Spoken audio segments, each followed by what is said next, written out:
know so much about what we do here in this Stepford Wives community. You can get in, but you don't get out. You come in your RV, your camper, that's the little gay one. Then you get a motorhome, that's better. Then you get a recreational vehicle. I always wonder, what is the difference? Camper, motorhome, recreational vehicle. Can you tell me one time? I'm Ross Bro. I can't figure it out. Can you tell me one time? Because if you're in a recreational vehicle, well, I had a Satan twister. Sorry. You should be recreational. That's all I'm saying. Anyway, you guys been watching all the scene.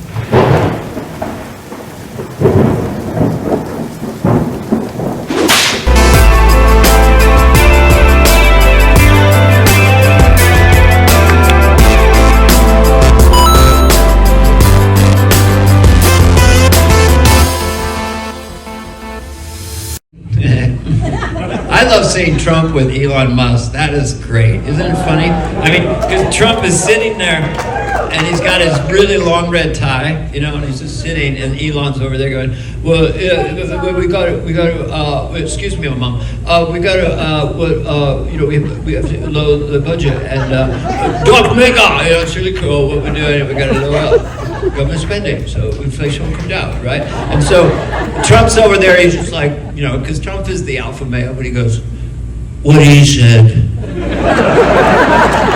What he said, just listen to what he said, that's what he said. We're gonna control inflation, we gotta do things. He said it, he's a smart cookie, he's a tough cookie, he's a sweet cookie. You're gonna eat him, you can chew him up, you can share him with friends. He's a smart, tough, sweet little cookie, and he knows a lot. He's very smart. This cookie is so smart and such a tough cookie, you need a steak knife to get through him. He's a tough cookie. We're gonna do it, and we're gonna look at it, and we know how to do it. Like he's pitching a family vacation. Hey, Dad, where are we going? We're gonna go places like you wouldn't believe. We're going places. No one repeats a phrase that much and makes it work. You don't mind he says it 25 times. We're going, and we're gonna go places. Excuse me, we're going. Everybody's talking about it, and we know we're gonna go, and we're gonna see things like you wouldn't believe. If you wouldn't believe them, you're gonna see them. And you wouldn't believe you're going to see them because we're going to go places. Trump loves to say nasty. You're being very nasty to me. You're very rude. And you're very nasty. You're a very nasty person. You know?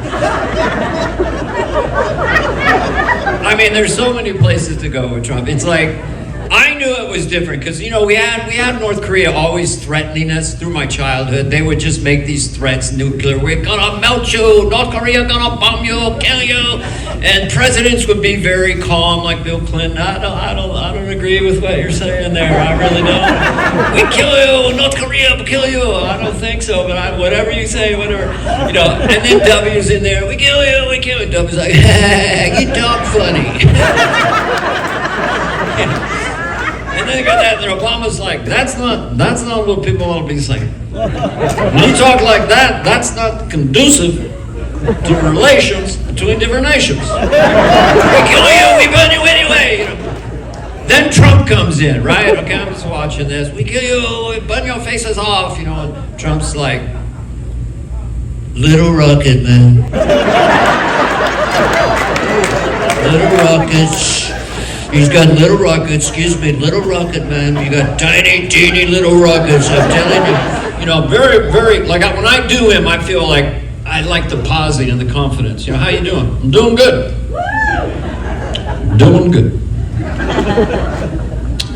Folks are thinking a lot of things. People are out there, and they're hurting. A lot. Good confidence to pause, right? And he would sing. He could sing. He was at one of his things. I think the press conference is over, and for that, I'd like to do a little a cappella sing. Amazing grace. And he was actually great. So what was Trump going to sing following that? The cookie and the creepy, the kind of the cookie and the creepy, the end of simile, toodly-doo, toodly-doo, toodly-doo, doodly-doo, doodly-doo. Carnival cruise ships, they're friends of mine. I know these people. I will take care of them.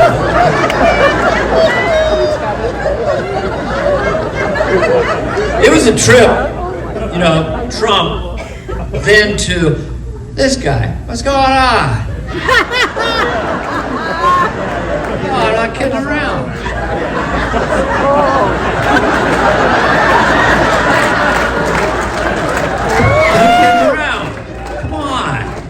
What the people said.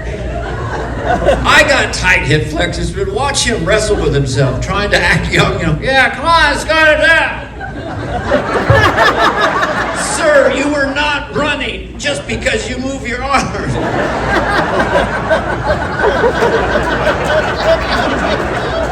on. When he first came out, it was like the grandpa of the country. My father lost his job. No joke.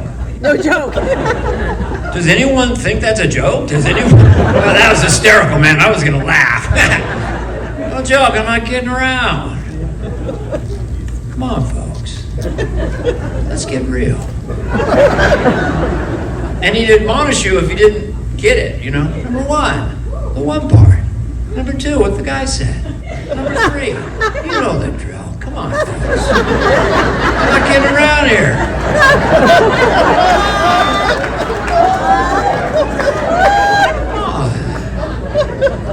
And then he got angry. The press turned on him because of Afghanistan. I saw Joe get mad, and that was a really interesting turn. You know, because he'd go up to the mic and he'd whisper, you know, guess what, folks?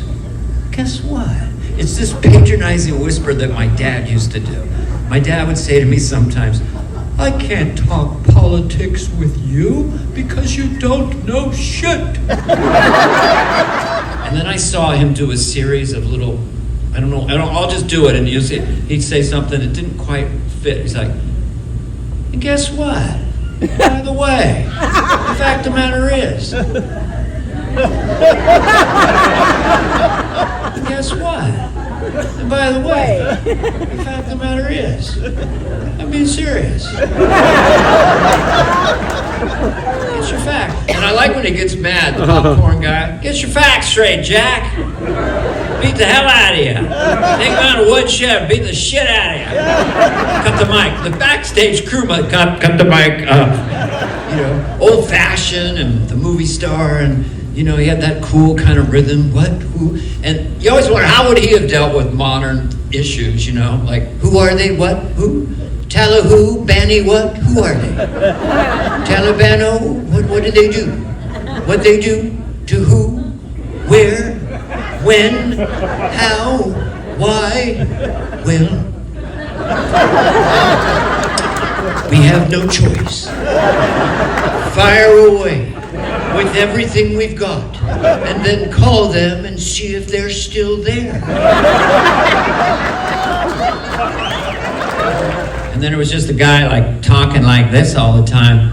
It took me about a year to hook it, you know, and it was like I was sitting in the writer's room at SNL. I go, that thing over there, those people doing that thing out over here, gotta do it. Doing it and doing it and doing it again. And then I got it, you know. But we became friends. This is the interesting thing, is that, so I do George Sr. on Saturday Night Live for 4 years, and there's no Twitter, there's no mass media, social media, so I don't know what he thinks about it. If he had Twitter, he might have been, Dana Garney doing that impression of me right now on Saturday Night Live, waving his arms around like a spastic monkey.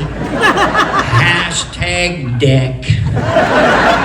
When you get a call from the president, you'll hear the operator. This is the White House operator number 1. Please hold for the president. Okay, I got nothing better to do. All of a sudden, Dane, how are you? Dane, President Bush here, George Bush. How you doing? I'm like, just nervous. I go, fine. I didn't know what he was going to say, you know. Then he goes, well, maybe thinking about maybe you coming out to D.C., you know, cheer up the troops. They're down in this area. I couldn't see him, but he's saying down in that lower area. Want to bring them up higher. Maybe you could come out. So I'm young and naive. I'm a little nervous. I don't know quite what he's saying. So I spontaneously said to the President of the United States, well, where would I stay? I was like, DC? Do I fly? Or where's the hotel? He pauses, thinks I'm negotiating. Well, you could stay with Bar and I right here in the White House. So 2 weeks later, my wife and I are in the Lincoln bedroom. 3 nights, got to know him. Lincoln bedroom, the Gettysburg Address is there. And all my friends wanted to know back home was, hey, you're in the Lincoln bedroom. Hey, did you do it? Did it? I'm not gonna say that's pathetic, but my son's middle name is A, but my point. So then he says, got an idea, and he kind of huddles everyone up. Got an idea. Secret Service guy behind the door, Steve, always ready. Why don't you say you're me and see if we can get him to come in? Now I've got a job and I'm gonna trick a Secret Service agent? So I'm like, I gotta do it, right? And I go, okay.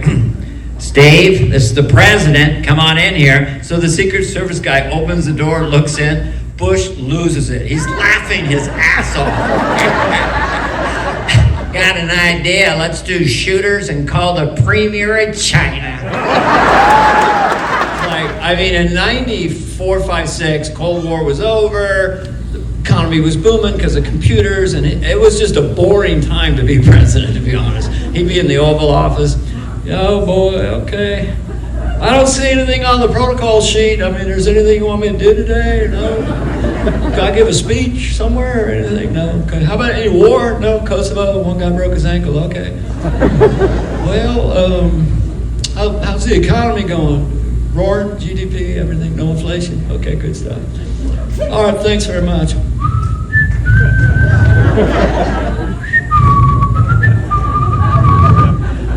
Miss Lewinsky, will you come in here a second? This Tennessee gentleman of his, and he's doing a Broadway show. He's doing a 6-week run. It's about climate change, starring him, called I Told You So. Not kidding. I told you we're getting hot. You believe me not. The seas are rising. I'm not hypnotizing. The ice is melting. We are sweltering. We are getting hot. I shit you not. How y'all doing? Valley Door Road. He's the only one who could have debated Trump, right? Who does your hair? Stupid cuts.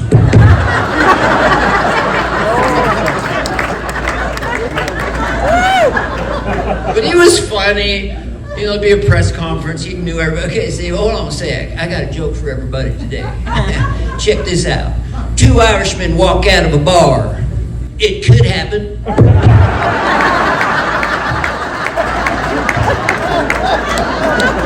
Primary schools, 10-year-olds, and do nursery rhymes to kind of teach them about stuff. It's a bit spider went up the water spout. But there was no water, there's a drought. Goddamn climate change. That's a teachable moment. Jack be nimble, Jack be quick. Jack jump over the candlestick. Jack's bipolar. What's he doing? Going back and forth over a candlestick.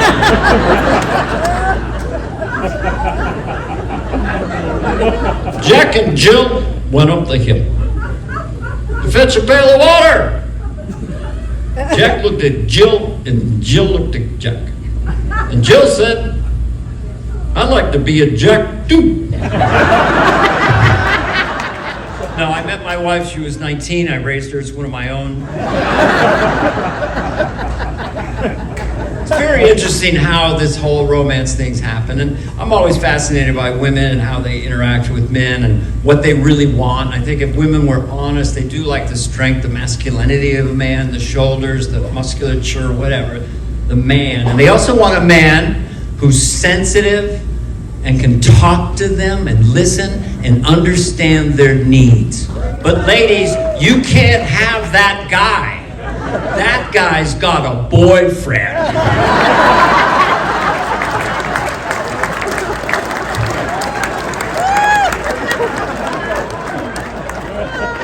I didn't even write that joke. I heard someone say that seriously on a radio program. It's like, I was like, that's funny. What's better than that? You know, people, long marriages are good. I know some of you are probably divorced or single. But if you get divorced with little kids, it's kind of awkward because you don't want to traumatize a 5-year-old with adult behavior. So you have to account. Sometimes mummies and daddies don't get along. Mommy had too much Chardonnay, and that turned Mommy into a whore. Kevin Nealon and I did these characters called Hans and Franz, which were, I love their attitude. They were paranoid, delusional, so-called Austrian bodybuilders who were on a cable TV show, and they would threaten their audience with bodily harm if they doubted their musculature. It's a pretty acid. Yeah, and if you don't think we're properly pumped up, let me tell you something. We can come to your house and stretch your flab out into the shape of a ladder, and you can crawl back down in the sewer, because that's where losers live. These are very ornate, torturous, sadistic people. And then so we write the sketch for Steven Seagal where we are making fun of him. We don't know how he's reacting. We're reading all the lines. Let me tell you something. Arnold could take you and he could flick you with his little finger and you would fly across the room and land in your own baby poop. And I'm just looking at Steven Seagal and he's just in the read-through, just... Yeah, your buttocks are like marshmallows. You're lucky I don't have a campfire here. Don't undo your belt, you might cause a flavalanche. So we're doing the bits, and we don't know what he's reacting, so it gets on the show, which is kind of cool. And he's normal, and we run it on Thursday, but then after we're running it, just a rehearsal, he just walks away, and it's just in 8H looking at the bleachers, just staring, not talking. And then we had to do it again, and I was saying to Kevin, I don't know what, he looks weird. He goes, well, check it out. So I walked up to him, and I said, are you okay, Stephen? He didn't look at me, he just goes, I just wish Arnold was here so I could kick his freaking ass. He'd been thinking this the entire time, just furious. So we had to rewrite it. You could beat up Arnold. You're the only one who could beat him up. Well. Sluts, whores, and more sluts. We're nasty 55 and uppers, aren't we? We like to fornicate in the Casa del, whatever it is. She's very, very intense character. And when I brought it to Saturday Night Live, because I did it in my stand-up, I wrote the sketch, and then the censorship guy goes, oh, you say penis too much. You can't say penis that much in 1986. So I go, all right, just do something else. So I took up the word penis, and I put in, well, your engorged, bulbous, and throbbing, naughty place is thrusting and grinding and swelling. I mean, he looks at it and goes, no penis, this sounds good. I thought it was way more pornographic. Throbbing and flying, engorged and willing, and so my fourth show, Steve Martin is the guest host, so he's sitting near me in the read-through, like 4 feet away with Lord Michaels, and I'm doing the character, and I'm trying to get it on the air. It's like, your throbbing and bulbous instinct is grinding, and you're thrusting and grinding and bulbous and throbbing. And then I heard Steve Martin say to Lord Michaels under his breath, what kind of mind thinks of this? So the air got sucked out of the room. I mean, it was like, the nerds went dead quiet. Bill tries to ad-lib. I'm not a turtle. It's not going well. And then I'm like, wow, we made windows, right? So we can sneak up and watch the fornicators. And they're just getting really quiet. We are bombing, Bill's like, "Rah, rah." So then I'm trying to end it. I go, let's do the superior dance. And he goes, no, thank you, goodbye. And he just... Garth is based on my brother Brad, who kind of co-invented the video toaster in the 90s. He was a sci-fi nerd. He was a popular mechanics guy. He had all the tools and everything. And I have 3 older brothers, 60s, rough and tumble family, day old baked goods, the whole thing. So I found what I thought was a dead frog on the driveway, and I'm like 7 or something. So I bring it to Brad and go, here, look. And he goes, oh, okay. And then he takes it, and he has 2 D-cell batteries, and he stretches the arms out, and he attaches the frog to these 2 D-cell. I'll never forget it. And I'm a little kid looking, and I go, Brad, I think I saw his eye open. And Brad said, yeah, I brought him back to life. He'll never die again.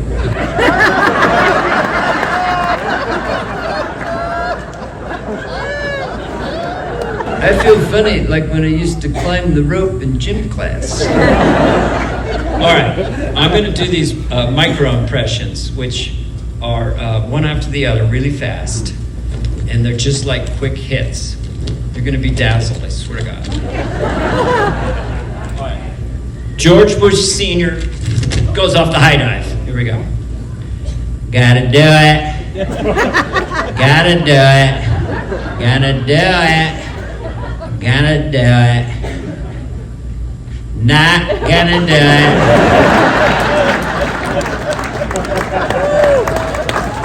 Christopher Walken sees an amazing magic trick. Wow!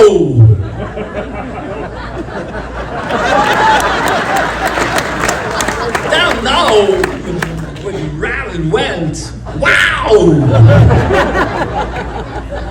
He was an owner of the world's most intense non sequitur I've ever heard. Christopher Walken's the host of SNL. He's in the office. We're pitching ideas to him on the 17th floor. He's staring out the window. People are going, you can be a waiter or a sea captain for an hour. He doesn't say a word. He's just staring out the window.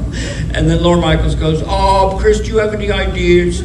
So this is what he says, and I'll say it again, but this is the non sequitur. He just goes, without really looking at us, bears suits are funny, and bears as well.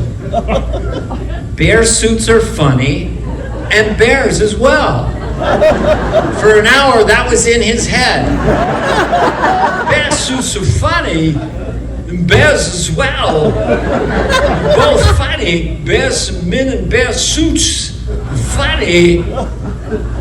Wow! A second, I'm gonna just stop my car. Here we go. I'll start it. I'm just having trouble starting it. I'll do the clutch. Does Bobby Kennedy Jr. sound like Catherine Hepburn a little bit? We have to find a way to not poison our children anymore.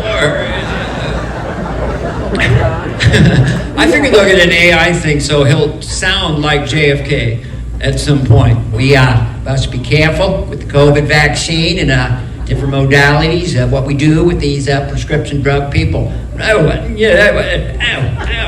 that's, we don't do it because it's easy, we do it because it's hard. Sanders is a crock. Don't proceed! Don't proceed! The system's rigged! Don't proceed! Don't proceed! The system's rigged! Oh my God, it's UFO, this is crazy, look at that. This is crazy movie. I just been trying to make Jimmy a sound, because I was in New York recently doing Biden on the show. And I run into Jimmy, and he's just like he is behind the scenes. He's like, oh, that's crazy, Dina Carvey, what are you doing? So I told him I'd do this thing just for friends, which is Johnny Carson, because I love his voice, getting pulled over for drunk driving in 1972. Oh, sorry, officer, I didn't know I was swerving. I had 2 slippery monkeys at the hook and crook.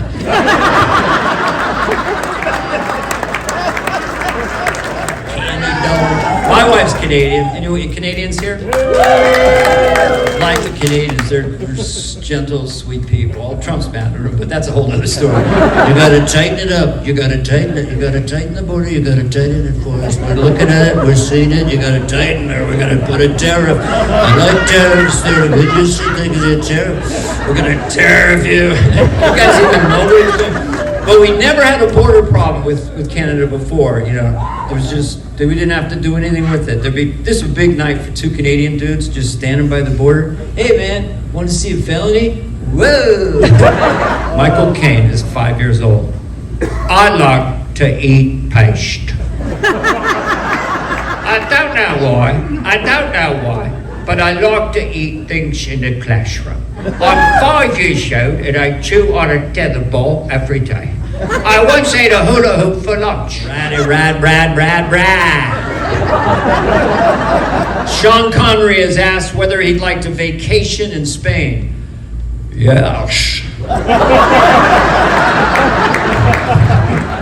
Liam Neeson at Whole Foods. This is a 10 item or less line. If you leave now, no harm will come to you. And skills I've acquired for people who put 12 items when it should be less than 10. At McDonald's. How dare you? How dare you? Tom Brokaw is in Spain looking for a library. ¿Dónde está la biblioteca? That's just a great word package for his. ¿Dónde está la biblioteca? He always sounds like he's had 4 or 5 beers. I just had 5 Miller Lite beers. And I'm completely blitzed out of my skull, but I still want to know ¿Dónde está la biblioteca? Pasta sweet potatoes. Pasta sweet potatoes. I told you for a Christmas dinner. I told you, ask me what you want. I told you I want sweet potatoes. I know I put you up to this. You don't think I know? I see a lot, man. I see what you do, man. I see what you do. You play a little game. I know I eat the sweet potatoes. It's that fat bitch grandma.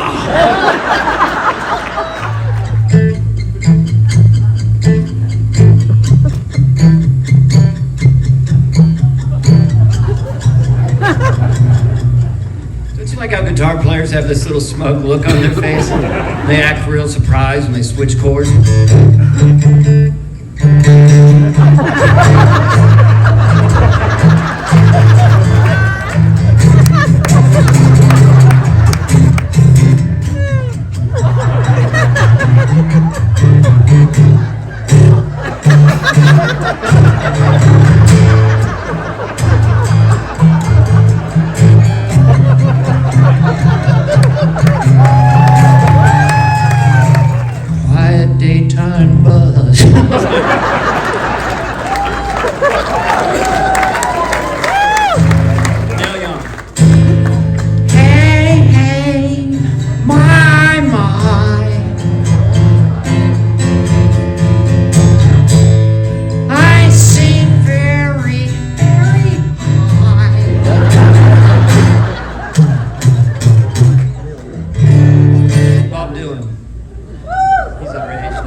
And the birds and the bees come to fly.